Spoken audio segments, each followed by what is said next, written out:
தானத்தில் சிறந்தது எது அப்படின்னு ஒரு கேள்வியை கேட்டு தானத்தில் சிறந்தது நிதானம் அப்படின்னு அதுக்கு ஒரு பதிலும் சொல்கிறவங்க உண்டு. நிதானம் ரொம்ப அவசியம். அதுவும் இன்றைய உலகத்துக்கு ரொம்ப அவசியம். இன்றைக்கி உலகம் ரொம்ப பரபரப்பாக போய்கிட்டு இருக்குது. பொறுமையாக இருக்கணும்னு நினைக்கிறவங்களால கூட அப்படி இருக்க முடியறதில்ல. பொறுமையை சோதிக்கிறது மாதிரி பல சம்பவங்கள். அதையெல்லாம் சந்திச்சே தீர வேண்டியிருக்குது. எங்கே போனாலும் க்யூவில் நிற்க வேண்டியிருக்குது. எங்கே போனாலும் காத்துக்கிட்டு இருக்க வேண்டியிருக்கு. ஆஃபீஸ்லேயோ வீட்லேயோ கூட நீங்கள் நிதானமாக பொறுமையாக நடந்துக்க தெரியலன்னா உங்களுக்கு சிடுமூஞ்சி, முசுடு இப்படிலாம் பேர் வச்சுருவாங்க. அது உங்களுக்கு தேவையா? சரி, வாழ்க்கையில் பொறுமைசாலின்னு பேர் வாங்கிறதுக்கு என்ன வழி? முதல் பாயிண்ட், நீங்கள் நினைக்கிறது, எதிர்பார்க்கறது, செய்கிறது எல்லாமே 100% கரெக்டாக நடக்கணும்னு ஆசைப்படக்கூடாது. எதுவாக இருந்தாலும் அதில் ஓரளவுக்கு தவறு நடக்கலாம் அப்படிங்கிறத எதிர்பார்த்தே இருக்கணும். ஓரளவுக்கு அதை அனுமதிக்கணும். ஒரு நண்பரை 6 மணிக்கு ஒரு இடத்துக்கு வர சொல்லியிருக்கிறீங்க. 6 மணிக்கு அவர் வரலை. உடனே பொறுமை இழந்து நடந்துக்கக்கூடாது. ஒரு 10 நிமிஷம் டிலே ஆகலாம். ஒரு வர்ற வழியில் பஸ்ஸு கூட ஏதாவது டிராஃபிக்கில் மாட்டியிருக்கலாம். அதெல்லாம் எதிர்பார்த்தே கொஞ்சம் காத்திருக்கிறதுல ஒன்றும் தப்பு இல்லை. சில சமயம் டிலே ஆகிறது கூட நல்லதாக முடியும். ஒரு பஸ்ஸை தவற விட்டுட்டு ஐயோ கொஞ்சம் ஒரு 2 நிமிஷம் முன்னாடி வந்திருந்தா பிடிச்சிருக்கலாமே அப்படின்னு தவிச்சிக்கிட்டு இருப்பாங்க சில பேர். அடுத்தபடியாக வர்ற பஸ்ஸு நேரடியாக நீங்கள் போக வேண்டிய இடத்துக்கே கொண்டு போய் விடுற பஸ்ஸாக கூட இருக்கலாம். அது உங்களுக்கு முன்னாடி தெரியாதுல்ல. சில நெருக்கடியான சூழ்நிலைகளை தமாஷா எடுத்துக்கிறதுக்கு பழகிக்கணும். சில இடங்களுக்கு போகிறப்ப காத்திருக்கிறதுக்கு நம்ம மனசை தயார்படுத்திக்கிட்டே போகணும். ஒரு ரயிலுக்கோ பஸ்ஸுக்கோ அல்லது விமானத்துக்கோ கப்பல் பிரயாணத்துக்கோ போகிறப்போ அங்கே போய் நீங்கள் மணிக்கணக்கில் கூட காத்துக்கிட்டு தான் இருக்கணும். புறப்படுற நேரம் கூட மாறலாம். நீங்கள் போய் சேர்ந்ததும் அது உடனே புறப்படணும்னு கட்டாயமாக என்ன? அது மாதிரி சமயத்தில் படிக்கிறதுக்குன்னு சில சுவாரஸ்யமான புத்தகங்களையும் கையில் எடுத்துக்கலாம். உங்களை சுற்றி எவ்வளவோ சுவாரஸ்யமான சம்பவங்கள் நடந்துக்கிட்டு இருக்குதுல்ல, அதையெல்லாம் வேடிக்கை பாருங்கள். எதுக்காக காத்துக்கிட்டு இருக்கிறோமோ அந்த காரியத்தில் உண்மையாகவே நமக்கு ஒரு அக்கறை இருந்தால் நமக்கு போர் அடிக்காது. சில கோயில்களில் பார்த்துருப்பீங்க, தரிசனத்துக்காக பக்தர்கள் நாள் கணக்கில் காத்துக்கிட்டு இருப்பாங்க. அவங்களெலாம் அழுத்துக்கிறது இல்லை. ஆண்டவனை தரிசிக்கணுங்கிற உண்மையான அக்கறை இருக்கிறதுனால அவங்களுக்கு போர் அடிக்கிறது இல்லை. ஆனால் சில சினிமா தியேட்டரில் கூட பார்க்கலாமே, சினிமா கியூ கூட அப்படி தான். சாயந்தரம் 6 மணி ஆட்டத்துக்கு காலம்பரம் 6 மணிக்கே போய் கூட காத்துக்கிட்டு இருப்பாங்க. அவங்களுக்கெல்லாம் போர் அடிக்காது. படம் பார்க்குற ஆர்வம். இன்னொரு முக்கியமான விஷயத்தை நாம் பழக்கப்படுத்திக்கணும். லிவ் ஃபார் தி மூமெண்ட் அப்படிங்கிறாங்க நிபுணர்கள். ரொம்ப பேர் எப்படின்னா அடுத்தபடியாக நடக்க போகிற விஷயத்திலேயே கவனமாக இருப்பாங்க. அந்த நினைப்புலேயே இந்த நிமிஷத்தை பொறுமை இல்லாமல் கழிப்பாங்க. ஒருத்தர் இருக்கார், அவர் எப்படின்னா ஆஃபீஸ் முடியறதுக்குள்ளேயே சார் 5 மணிக்கெல்லாம் ரெடியாக இருங்க, நாம் அந்த ஹோட்டலில் போய் டிஃபன் சாப்பிட்ணும் அப்படின்னு 4 மணிலேருந்து சொல்லிகிட்டு இருப்பார். 4:55 பரபரப்பாக ஓடி வருவார். 2 பேரும் புறப்படுவோம், ஹோட்டலுக்கு போவோம், சாப்பிட்டுக்கிட்டு இருப்போம். அப்படி சாப்பிட்டுட்டு இருக்கிறப்பே சார் சாப்பிட்டு முடித்ததும் நேராக ஒரு ஜவுளி கடைக்கு போகிறோம் அப்படிம்பார். பரபரக்க சாப்பிட்டு முடிப்பார், புறப்படுவார். ஜவுளி கடையில் அவசரமாக சீக்கிரம் பில் போடுங்க சார், சினிமாவுக்கு நேரம் ஆகிடும்பார். சினிமா தியேட்டரில் உட்காந்து அடுத்தபடியாக எங்கே டின்னர் சாப்பிட்றதுன்னு யோசனை பண்ணிகிட்டு இருப்பார். ராத்திரி படுக்கையில் விழுந்ததுக்கு அப்புறமும் நாளைக்கு காலையில் எழுந்திரிச்சதும் அதை பண்ணணும் இதை பண்ணணும்னு திட்டம் போட்டுக்கிட்டே இருப்பார். அதாவது எப்போவும் அடுத்த நிமிஷம், அடுத்த நாள், அடுத்த வாரம், அடுத்த வருஷம், இதுதான் அவங்க சிந்தனை. இந்த நிமிஷம் என்ஜாய்மெண்ட்டை அவங்க இழந்துடுறாங்களாம். அதனால தான் வாழ்நாள் பூரா பொறுமையின்மை, அவஸ்தை, அல்லல். அதனால் நாம் எல்லாரும் வாழ்க்கையில் நிதானமாக இருக்கிறதுக்கு கற்றுக்கணுமா. அதுக்காக இந்த நிதானத்துக்கு வேறு விதமான அர்த்தம் பண்ணிக்கக்கூடாது. ஒருத்தர் அப்படித்தான் ஒரு தடவை அவருடைய குதிரை காணாமல் போயிட்டு தான். அதுக்காக அவர் கவலைப்படலை, நிம்மதியாக இருந்தார், சந்தோஷமாக இருந்தார். என்ன சார் இது, உங்கள் குதிரை திருட்டு போயிட்டுதுங்கிறீங்க, நீங்கள் கவலைப்படாமல் இருக்கிறீங்களே அப்படின்னு கேட்டாங்களாம். அதுக்கு அவர் சொல்லியிருக்கார், நல்ல வேலை சார், கட்டியிருந்த குதிரை காணாமல் போயிருக்குது. நான் அது மேலே உட்காந்துருக்கிற சமயம் அது காணாமல் போயிருந்ததுன்னா, திருட்டு போயிருந்ததுன்னா நானும் சேர்ந்துல காணாமல் போயிருப்பேன் அப்படின்னாராம். எவ்வளவு நிதானமான ஆள் பாருங்கள். இந்த உலகத்தில் நாம் நல்லபடியாக இருக்கணும்னா அதுக்கு முக்கியமாக தேவைப்படுறது 2. ஒன்று செல்வம், இன்னொன்று அறிவு. சரி, இது 2ல் சிறந்தது எது அப்படின்னு ஒரு கேள்வி கேட்டால் என்ன பதில் சொல்கிறது? இதே கேள்வியை ஹஸ்ரத் அலி அவர்கள்கிட்ட கேட்டாங்களாம். அவர் ஒரு பெரிய அறிஞர். கேள்வி கேட்டவங்களும் சாதாரண ஆட்கள் இல்லை, இவங்களும் அறிஞர்கள். ஒரு நாள் ஹஸ்ரத் அலி அவர்கள்கிட்ட 10 அறிஞர்கள் வந்தாங்களாம். ஐயா, நாங்கள் 10 பேரும் உங்ககிட்ட ஒரே கேள்வியை தான் கேட்க வந்திருக்கிறோம், ஆனால் எங்கள் 10 பேருக்கும் நீங்கள் தனித்தனியாக பதில் சொல்ல முடியுமா அப்படின்னு கேட்டிருக்காங்க. அதாவது அவங்க ஒரே கேள்விக்கு இவர்கிட்ட இருந்து 10 விதமான பதில் எதிர்பார்க்குறாங்க. சரி கேளுங்க, என்ன கேள்வி அப்படின்னார் அவர். அப்போதான் அவங்க கேட்டாங்களாம், செல்வம் அறிவு இது ரெண்டுல சிறந்தது எது? இதுதான் கேள்வி. ஹஸ்ரத் அலி என்ன பண்ணார் தெரியுமா? அவங்கள ஒவ்வொருத்தராக கூப்பிட்டார், ஒவ்வொரு விதமான பதிலை சொல்லி அனுப்புனார். முதல்ல ஒருத்தரை கூப்பிட்டார், சொன்னார், அறிவுங்கிறது தீர்க்கதரிசிகள், ஞானிகள், மகான்கள் இவங்களோட பரம்பரை சொத்து. ஆனால் செல்வம்ங்கிறது கொடுங்கோலரின் ஆயுதம், அதனால் அறிவு தான் சிறந்தது அப்படின்னார். ரெண்டாவது ஆளை கூப்பிட்டார், உங்ககிட்ட செல்வம் இருந்தால் நீங்கள் தான் அதை காப்பாற்றணும், ஆனால் அறிவு உங்களை எப்பவும் காப்பாற்றும், ஆகவே அறிவு தான் சிறந்தது அப்படின்னார். மூணாவது ஆளை கூப்பிட்டார், செல்வந்தனுக்கு எப்போதும் விரோதிகள் அதிகம், ஆனால் அறிஞனுக்கு நண்பர்கள் அதிகம், அதனால் அறிவு தான் சிறந்ததுன்னார். அடுத்தவரை கூப்பிட்டார், செல்வம் அடுத்தவங்களுக்கு கொடுக்க கொடுக்க குறையும், ஆனால் கல்விங்கிறது அதிகரிச்சுக்கிட்டே வரும், கொடுக்கறதுனால குறையாது, அதனால் அறிவு தான் சிறந்ததுன்னார். இன்னொருத்தரை கூப்பிட்டார், அறிவுள்ளவன் எப்பவும் அதை அடுத்தவங்களுக்கு வாரி வழங்கிக்கிட்டே இருப்பான், அதனால் அவங்ககிட்ட தாராளத்தன்மை இருக்கும், ஆனால் செல்வந்தன்கிட்ட கஞ்சத்தனம் தான் இருக்கும், அதனால் அறிவு தான் சிறந்ததுன்னார். ஆறாவது நபரை கூப்பிட்டார், செல்வத்தை கள்வர்கள் திருடிட்டு போக முடியும், ஆனால் அறிவை அப்படி திருடிட்டு போக முடியாது அப்படின்னார். ஏழாவது நபரை கூப்பிட்டார், செல்வம் கால ஓட்டத்தில் அழிஞ்சிரும், ஆனால் அறிவை கால ஓட்டம் ஒன்றும் பண்ண முடியாது, ஆகவே அறிவே சிறந்ததுன்னார்.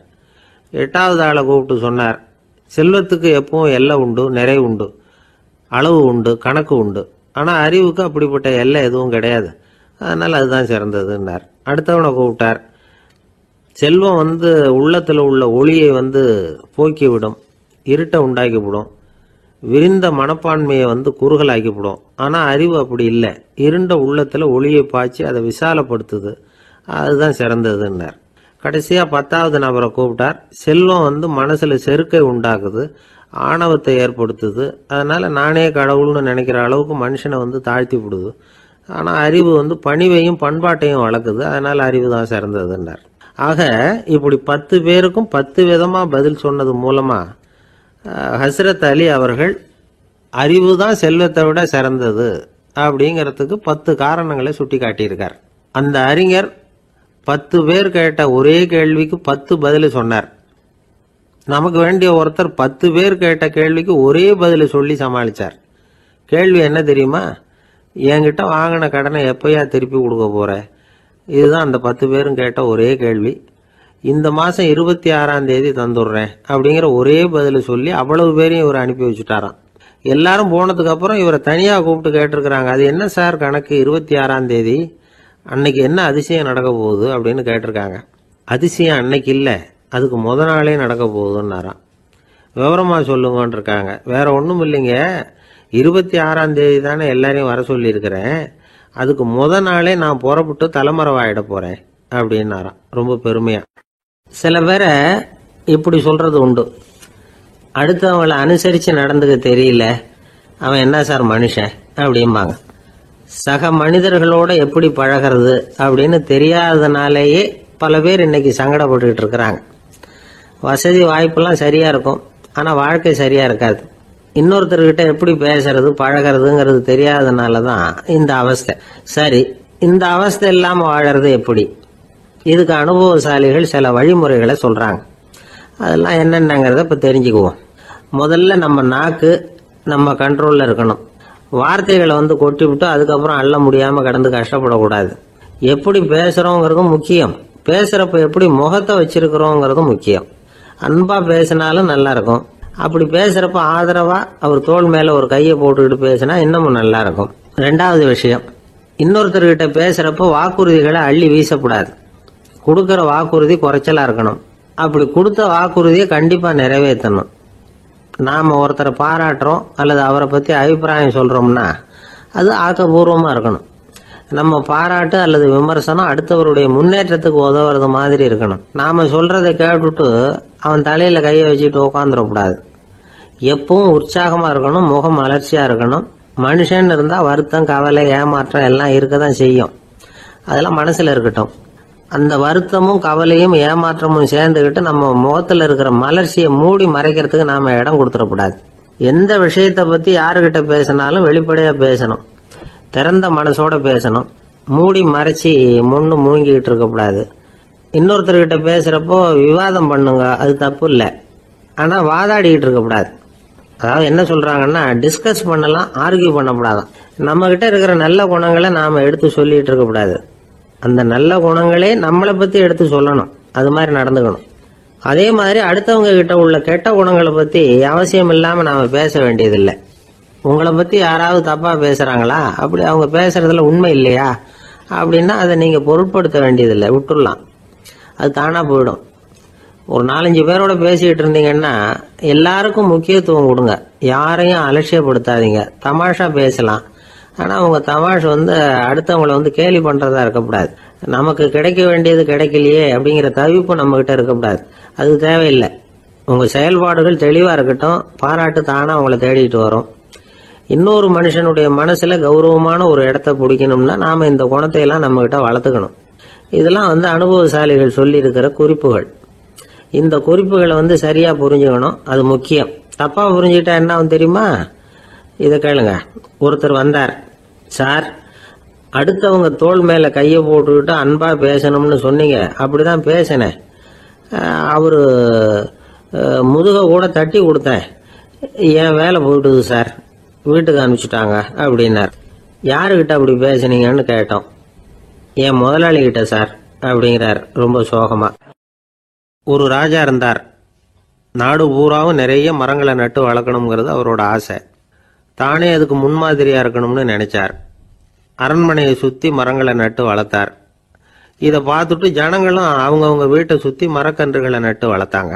கொஞ்ச காலத்துல ஊரு பூரா பசுமையா மாறிச்சு, எல்லாருக்கும் சந்தோஷமா இருந்தது. இது ஒரு பக்கம் இருக்கட்டும். இப்ப நான் சொல்ல போற கதை வேற. அதாவது அந்த ராஜா ஒரு நாள் தன்னுடைய அரண்மனையை சுத்தி இருக்கிற விதவிதமான மரங்களை எல்லாம் போய் பார்த்தார். எப்படி இருக்கிறீங்க அப்படின்னு ஒவ்வொரு மரத்துக்கிட்டையும் விசாரிச்சாராம். எந்த மரமும் சந்தோஷமா இருக்கிறதா தெரியல. அதுக்கும் மனசுல ஒரு குறை. முதல்ல ஆலமரத்துக்கிட்ட போனார். அது சொல்லிச்சு, மண்ணா நான் நல்லா பெருசா வளர்ந்துருக்கிறேன், அடர்த்தியா இருக்கிறேன், கிளையெல்லாம் 4 பக்கமும் நல்லா படர்ந்துதான் இருக்குது, இருந்தாலும் எந்த பிரயோஜனமும் இருக்கிறதா தெரியல எனக்கு. என்னுடைய பழம்லாம் ரொம்ப சின்னதா இருக்குது, என் கண்ணுக்கு சரியா புறப்பட மாட்டேங்குது. நான் இருக்கிற சைஸுக்கு என்னுடைய கிளையில இருக்கிற பழம்லாம் எவ்வளவு பெருசா இருக்கணும், அது இத்தினூண்டு இருக்கிறது எனக்கு பெரிய அவமானமா இருக்கு. இப்படி இங்க நின்றுகிட்டு இருக்கிறதே ரொம்ப கூச்சமா இருக்கு. ஒரு நல்ல புயல் வந்ததுன்னா பேசாம சாஞ்சு விடலாமான்னு பாக்குறேன் அப்படின்னு புலம்புது ஆலமரம். சரி இருக்கட்டும்னு நினைச்சுக்கிட்டு ராஜா அடுத்தபடியா ஒரு அத்தி மரத்துக்கிட்ட போனார். அதுவும் புலம்ப ஆரம்பிச்சுட்டுது. நான் கூட பெரிய மரம் தான், இல்லை இலையெல்லாம் அழகா தான் இருக்குது, பழம் அழகா இருக்குது, இருந்தாலும் உள்ள விஷயம் இல்லையே, அத்தி பழத்தை புட்டு பார்த்தா அத்தனையும் சொத்த அப்படின்னு பழமொழியே உண்டாயிட்டுதே. இப்படி ஒரு கெட்ட பேரோட நான் இருக்கணுமா அப்படின்னு புலம்புது அது. சரி இது இருக்கட்டும் அப்படின்னு சொல்லி அடுத்தபடியா வேப்ப மரத்துக்கிட்ட போனார். அது தன்னுடைய வேதனையை வெளியிட்டது. எனக்கு எவ்வளவோ மருத்துவ குணங்கள்லாம் இருக்கிறதா சொல்லிக்கிறாங்க, இருந்தாலும் என்ன பிரயோஜனம், என்னுடைய பழத்தை மனிதர்கள் யாரும் விரும்பி சாப்பிடுறது இல்லையே அப்படின்னுது. ராஜா அடுத்தாப்புல இருந்து ஒரு பனை மரத்துக்கிட்ட போனார். நான் நல்லா உயரமா தான் வளர்ந்துருக்கிறேன், மற்ற மரங்கள்லாம் என்னை அண்ணாந்து தான் பார்க்கணும், இருந்தாலும் என்கிட்ட நிழலுக்காக யாரும் ஒதுங்கிறது இல்லையே அப்படின்னுது.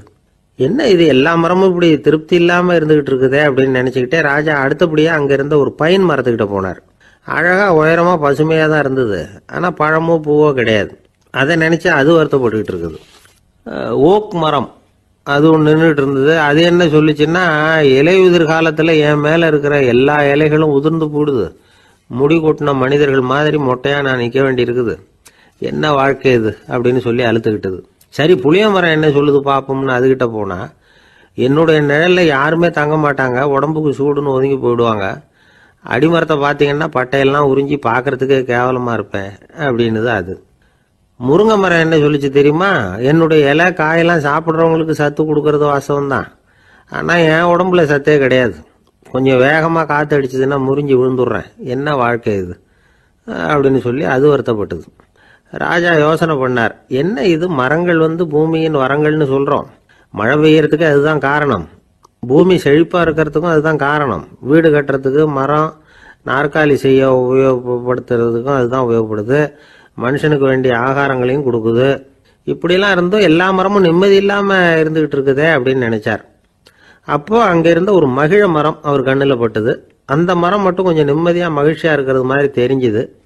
உடனே ராஜா அதுகிட்ட போனார். உனக்கு மனசுல எதுவும் குறை இல்லையான்னு கேட்டார். இல்லை, நான் சந்தோஷமா தான் இருக்கேன்னு அந்த மகிழ மரம். அப்படியான்னு ஆச்சரியமா கேட்டார் ராஜா. ஆமா மன்னா, இந்த இடத்துல நீங்க ஒரு முருங்கை மரத்தையோ வேப்ப மரத்தையோ கூட நட்டிருக்கலாம். ஆனா இந்த இடத்துல நடுறதுக்கு என்ன தேர்ந்தெடுத்திருக்கிறீங்க, அதுவே எனக்கு பெருமை, அதுவே எனக்கு திருப்தி அப்படின்னு தான் மகிழ மரம். மகிழ மரம் சாதாரணமாக தான் இருக்கும். இளம் மஞ்சள் நிறத்துல பூக்கள், அது காய்ந்தும் மனம் வீசும். மகிழ மரம் மாதிரி மன திருப்தியோட வாழறதுக்கு நாம கத்துக்கணுமா. நாம இந்த உலகத்துல ஒரு நாயாவோ நரியாவோ கூட பிறந்திருக்கலாம், மனுஷனா பிறந்திருக்கிறோம், அதுவே பெருமை தானே. இந்த நிறைவு தான் மகிழ்ச்சியின் ரகசியம். ஒரு பையன் அப்பா கிட்ட போய், அப்பா நீங்க இந்த உலகத்துல ஒரு மனுஷனா பிறந்தது என்னோட அதிர்ஷ்டம் நானா. ஏண்டா அப்படி சொல்றேன்னு இருக்கார் அப்பா. நீங்க ஒரு கரடியா பிறந்திருந்தா இந்நேரம் நானும் ஒரு கரடி குட்டியா தானே இருந்திருப்பேன் அப்படின்னு நானா பையன். ஐயா, என்னுடைய நூல் வெளியீட்டு விழாவுக்கு அவசியம் நீங்க வரணும் அப்படின்னு கூப்பிட்டார் ஒருத்தர். எப்போ வரணும்னு கேட்டேன். அடுத்த வாரம்னார். சரி, புத்தகம் தயாராகிட்டுதா அப்படின்னு. நாளைக்கு தான் அச்சிக்க கொடுக்க போறேன்னார். என்னங்க இது, புத்தகம் அச்சிடுறதுக்கு முன்னாடியே அழைப்புதழை அச்சடிச்சு விட்டீங்களே அப்படின்னு கேட்டேன். அதனால என்னங்க, அந்த காலம் மாதிரி அப்போல்லாம் அச்சுக்கலை எவ்வளவோ முன்னேறியாச்சுங்க. Linotype, monotype, phototype, laser, இப்படி என்னென்னமோ வந்தாச்சு. இன்னைக்கு கொடுத்தா நாளைக்கே புத்தகம் தயார் அப்படின்னார். இப்படி இந்த அளவுக்கு முன்னேறி இருக்கிற இந்த அச்சுக்கலை ஆரம்பத்தில் எப்படி இருந்தது தெரியுமா? அந்த காலத்தில் காகிதம்னா என்னன்னே தெரியாது. அப்படி ஒன்று கண்டுபிடிக்கப்படவே இல்லை. அப்போல்லாம் எதையாவது ஒன்று எழுதணும்னா அதுக்கு ஆட்டு தோலை தான் பயன்படுத்தி இருக்கிறாங்க. கண்ணுக்குட்டி தோல் கூட அதுக்கு உபயோகப்பட்டு தான். ஐரோப்பாவில் இருந்த பாதிரியார்கள் தோலில் எழுதப்பட்ட புத்தகத்தை தயாரிக்கிறதுல ரொம்ப கெட்டிக்காரங்களாம். எகிப்து, அப்புறம் மத்திய தரைக்கடல் ஓரத்தில் உள்ள நாடுகள், இங்கெல்லாம் தோல் தான் எழுது பொருளாக பயன்பட்டு வந்திருக்குது. ஆனால் நம்ம நாட்டில் ஓலைச்சுவடிகளை எழுத்துக்கு பயன்படுத்தி இருக்கிறாங்க. எழுதுறதுக்கு தோலை பயன்படுத்தினவங்க பிறகு பேப்பரைஸ் அப்படிங்கிற கோரை புல்லை அதுக்கு பயன்படுத்தினாங்களாம். இதெல்லாம் அப்படி கொஞ்சம் கொஞ்சமாக கண்டுபிடிச்சிட்டு வந்திருக்கிறாங்க. அந்த புல்லை கச்சிதமாக நறுக்க வேண்டியது, நல்லா பதப்படுத்த வேண்டியது, அதுக்கப்புறம் அதில் எழுத வேண்டியது, அவ்வளவுதான். பேப்பருங்கிற சொல்லே இந்த பேப்பைரஸ் அப்படிங்கிறதுலேருந்து வந்தது தான்.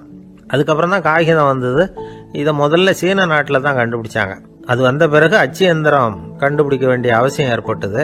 அதை கண்டுபிடிச்சவர் ஜெர்மானிய அறிவியல் அறிஞர் ஜான் கூட்டன்பர்க். அச்சு கலைக்கு அடித்தளம் அமைச்சவர் அவர் தான்.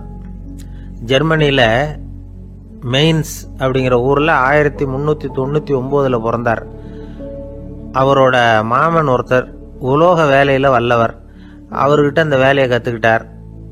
அதோட வைர கற்களை பட்டை தீட்டுறதுலையும் ரொம்ப தேர்ச்சி பெற்றிருந்தார். இளம் வயசுலேயே சும்மா இருக்க மாட்டாராம். எதை செஞ்சாலும் அதை திறமையாக செய்வாராம். அவர் தான் முதல்ல மர அச்சு எழுத்துக்களை உருவாக்கினார். அது மேலே மை தடவி பிரதிகள் எடுத்தார். அதுக்கப்புறம் உலோக எழுத்துக்கள், முதல்ல காரியம், அப்புறம் இரும்பு, அப்புறம் கலப்பு உலோகம், பிறகு அச்சடிக்கிறதுக்கு எந்திரம் ஒன்றையும் உருவாக்கினார். முதல்ல பைபிள் அச்சடித்தார்.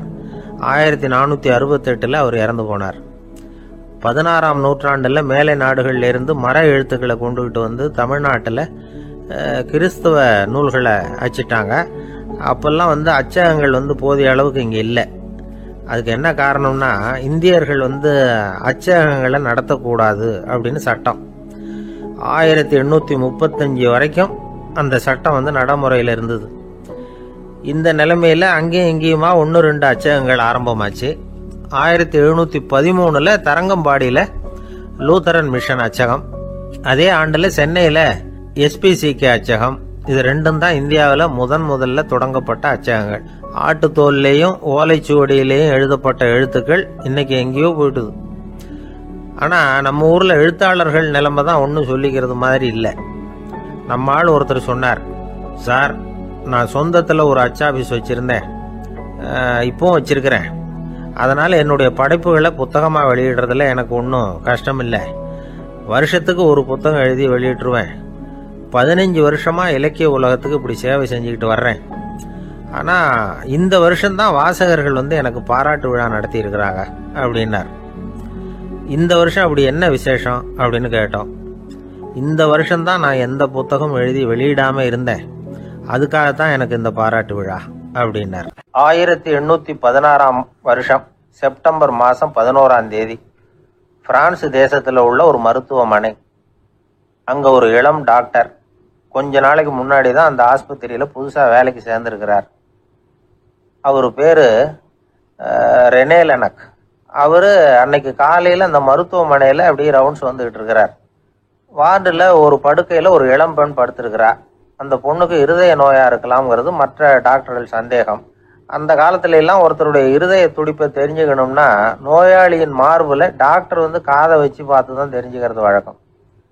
ஆனால் இந்த பெண்ணும் இளம் பெண், அந்த டாக்டரும் புதுசாக சேர்ந்துருக்கிறவர். அதனால் பரிசோதனை பண்ண தயங்கினார்.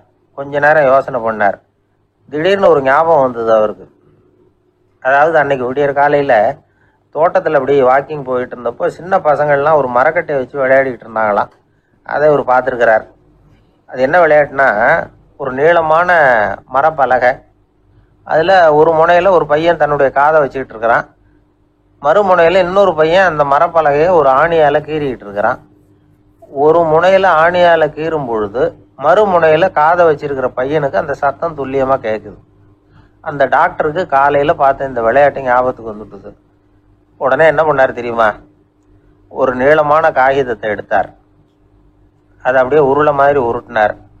ஒரு முனையை அந்த நோயாளியின் மார்பில் இடது பக்கம் வச்சார், இன்னொரு முனையில் தன்னுடைய காதை வச்சார். என்ன ஆச்சரியம்! நோயாளியின் மார்பில் நேரடியாக காதை வச்சு கேட்கறத விட துல்லியமாக கேட்டுது இதய துடிப்பு. இதய துடிப்பு மட்டும் இல்லை, மூச்சு இழுத்து விடுறது, திரவ பொருள்களின் அசைவு, எல்லா சத்தமும் தெளிவாக கேட்குது. கிரேக்க மொழியில் ஸ்டெத்தாஸ் அப்படின்னா மார்பு, ஸ்கோப்பின் அப்படின்னா பார்ப்பதுன்னு அர்த்தம். அதனால் டாக்டர் ரெனே லெனக் தான் கண்டுபிடிச்ச கருவிக்கு ஸ்டெத்தஸ்கோப் அப்படின்னு பேர் வச்சார். அவரே முதல் மாடலையும் செஞ்சார். அளவு ரொம்ப பெருசாக இருந்தது, சுலபமாக எடுத்துகிட்டு போகிறது கஷ்டம், அது அவ்வளோ கஷ்டமாக இருந்தது அது.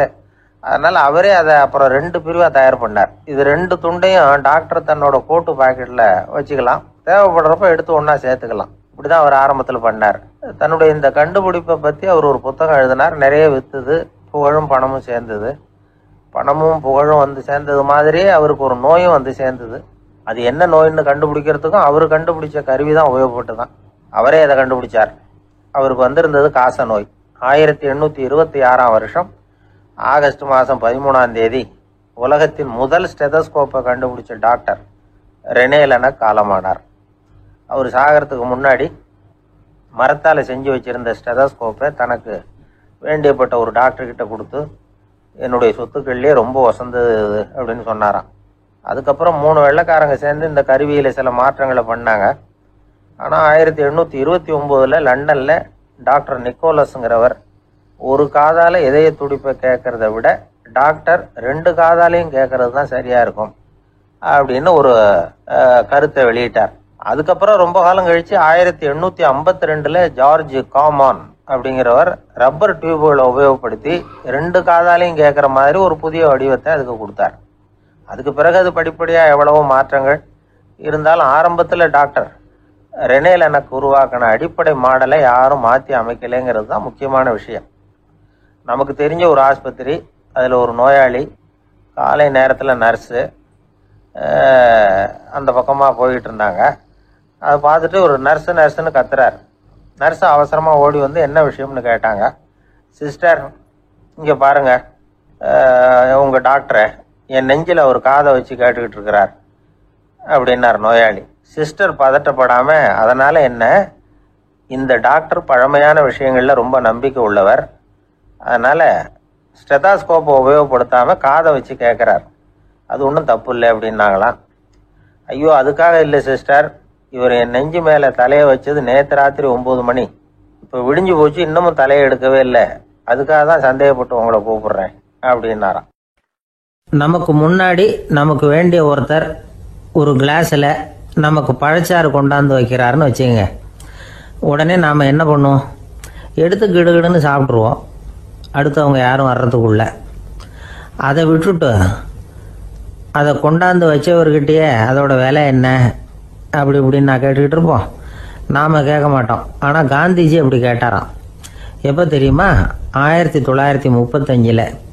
அந்த வருஷம் மே மாதத்தில் ஒரு நாள் காந்திஜி டெல்லியில் இருக்கிறார். அப்போ அவருக்கு 2 டம்ளர் மாம்பழச்சாறு கொண்டாந்து கொடுக்குறாங்க.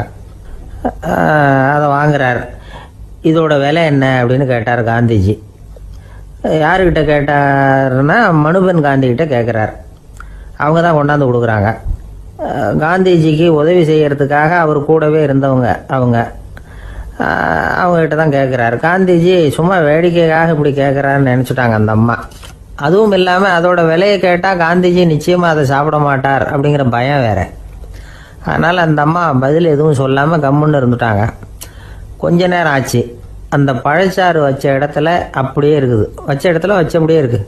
காந்திஜி அதை சாப்பிடவே இல்லை. மனுபென் காந்தி பார்த்தாங்க. மெதுவாக காந்திஜி கிட்ட போய் அதை சாப்பிடுங்களேன் அப்படின்னாங்க. பழச்சாறு விலை என்னன்னு கேட்டேன். அதுக்கு பதில் இல்லை. அது முதல் தப்பு. பதிலை எதிர்பார்த்திருந்தும் அதை பற்றி விசாரிக்கலை. அது 2வது தப்பு.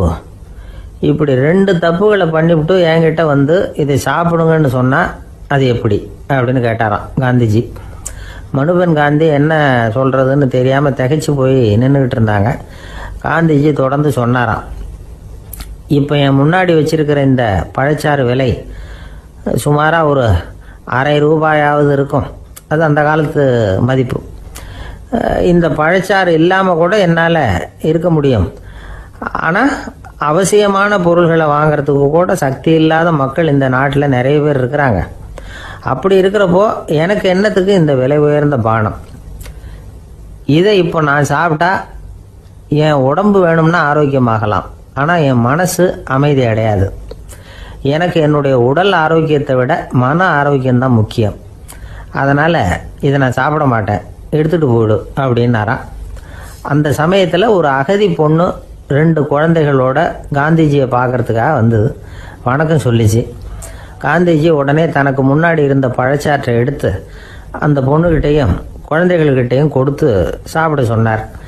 அவங்க அதை வாங்கி ரொம்ப சந்தோஷத்தோடு சாப்பிட்டாங்களாம். அதை பார்த்த காந்திஜி முகத்தில் ஒரு புன்னகை, ஒரு பரவசம், ஒரு திருப்தி. அவர் மனசு நிறைஞ்சி இருந்தது. அப்போ அவர் சொன்னாராம், ஆண்டவன் எனக்கு எப்பவும் சரியான சமயத்தில் கை கொடுப்பாருங்கிறது அதுக்கு இதுதான் அத்தாட்சி. நான் ஒரு இக்கட்டான சூழ்நிலையில் இருக்கிறப்ப கூட கடவுளின் கருணையால் அந்த சூழ்நிலை என்னை பாதிக்கலை. என் கூட இவ்வளவு நாள் பழகியும் கூட இங்கே இருக்கிறவங்க எனக்கு அதிக விலை உள்ள பழரசத்தை கொடுத்தாங்க. ஆனால் சரியான நேரத்தில் அதை சாப்பிட வேண்டியவங்களை என்கிட்ட அனுப்பி வச்சு என்னை சந்தோஷப்படுத்தினார் கடவுள். அவருக்கு நன்றி அப்படின்னாராம் மகாத்மா காந்தி. உடல் ஆரோக்கியத்தை விட மன ஆரோக்கியம்தான் எனக்கு முக்கியம்னு சொன்னார் பாருங்க. அதை நாம் எல்லாரும் மனப்பூர்வமாக இன்றைக்கி சிந்திச்சு பார்க்கணும். இந்த காலத்தில் எல்லாரும் அப்படியா நினைக்கிறாங்க? எனக்கு தெரிஞ்ச ஒருத்தர் இருந்தார். தினமும் காலையில் ஒரு காபி சாப்பிட உட்கார்ற நேரத்தில் பக்கத்து வீட்டுக்காரர் வந்து சேருவார் கரெக்டாக. உடனே அவரும் தனக்குன்னு வந்திருக்கிற காப்பியை எடுத்து மனப்பூர்வமாக பக்கத்து வீட்டுக்காரர்கிட்ட கொடுத்துருவார். அதுக்கப்புறம் அவருக்காக வேற காப்பி போட்டு கொண்டாந்து கொடுத்தாலும் வேண்டான்னு சொல்லிடுவார். ஆண்டவனாக பார்த்து சரியான நேரத்தில் அவரை எங்கள் வீட்டுக்கு தினமும் அனுப்பி வைக்கிறார் அப்படிம்பார். ஏன் அப்படி சொல்கிறீங்க அப்படின்னு கேட்டோம் ஒரு நாள். அதுக்கு அவர் சொல்கிறார், எனக்கு என்னோட உடல் ஆரோக்கியம்தான் முக்கியம். இதை கடவுள் புரிஞ்சுக்கிட்டு எங்கள் வீட்டு காப்பியை சாப்பிட்றதுக்கு தினமும் அடுத்த வீட்டுக்காரனை அனுப்பி வைக்கிறார் அப்படின்னார் அவர். தேசத்து மேலேயும் தாய்மொழி பேர்லையும் செலுத்துகிற அன்புக்கு அபிமானம்னு பேர். தேசாபிமானம்னு சொல்கிறோமே இதுதான். ஒரு கணவன் மனைவி பேரில் காட்டுற அன்புக்கு காதல்னு பேரு. கடவுள் பேரில் செலுத்துகிற அன்புக்கு பக்தின்னு பேரு. இப்படி அன்புல பல ரகம் இருக்கிறப்போ அதுல உள்ள வித்தியாசம் தெரியாம இடம் மாத்தி அன்பு காட்டினா இடைஞ்சல் தான். சரி, இந்த அன்பை பத்தி விஞ்ஞானம் என்ன சொல்லுது தெரியுமா? இதயத்தை பாதுகாக்கிறதுக்கு முக்கியமா தேவைப்படுற ஒண்ணு இந்த அன்பு தான் சொல்லுது. நெதர்லாந்து விஞ்ஞானிகள் இதை ஆராய்ச்சி பண்ணியே கண்டுபிடிச்சிருக்கிறாங்க. கொஞ்சம் முயல் குட்டிகளை 2 பிரிவா பிரிச்சாங்க. 2 குரூப்புக்கும் கொழுப்பு அதிகமா உள்ள ஆகாரத்தையே கொடுத்துட்டு வந்தாங்க. ஆனா ஒரு குரூப்புக்கு வெறுமன ஆகாரத்தை கொடுத்ததோட சரி, இன்னொரு குரூப் முயல்களுக்கு ஆகாரம் கொடுத்ததோட நிறுத்திக்கல. அதுக்கு முன்னாடி கூண்டுகளை திறந்து விட்டு முயல்களை கொஞ்ச நேரம் எடுத்து கொஞ்சி விட்டு அதுக்கப்புறமா ஆகாரம் கொடுத்தாராம் ஆராய்ச்சியாளர். இந்த குரூப்புக்கு இதய பாதிப்பு 60% குறைச்சலா இருந்துதான். சில நோயாளிகளுக்கு ஹார்ட் அட்டாக் வந்தாலும் அதை தாங்கிக்கிட்டு குணமாகிற சக்தி அதிகமா இருக்குது. இது எப்படின்னு ஆராய்ச்சி பண்ணி பார்த்துருக்கிறாங்க. அவங்க எல்லாம் மனைவி தன் பேர்ல ரொம்ப அன்பா இருக்கிறதாக நினைக்கிறவங்களா இருக்கிறாங்களாம். இதய நோயாளிகள் பல பேரை சந்திச்சு இதய நோய் ஏற்பட என்ன காரணம்னு கேட்டிருக்கிறாங்க. அவங்க சொன்ன காரணம்லாம் சாப்பாடு சம்பந்தமா இல்லையா, மனைவி அன்பா இல்ல, இப்படிப்பட்ட காரணத்தை தான் சொல்றாங்களாம். அதனால இதயத்தை பாதுகாக்கணும்னு நினைக்கிறவங்க அடுத்தவங்க அன்பா இருக்கிறது மாதிரி பாத்துக்குங்க, அதுதான் முக்கியம். ஒருத்தர் முகம் பூரா பிளாஸ்டரி போட்டுட்டு வந்தார், ரொம்ப கோபமா. என்னங்க ஆச்சுன்னு விசாரிச்சேன். எல்லாம் உங்களால தான் சார்னார். விவரமா சொல்லுங்களேன், என்ன உங்க தகவலை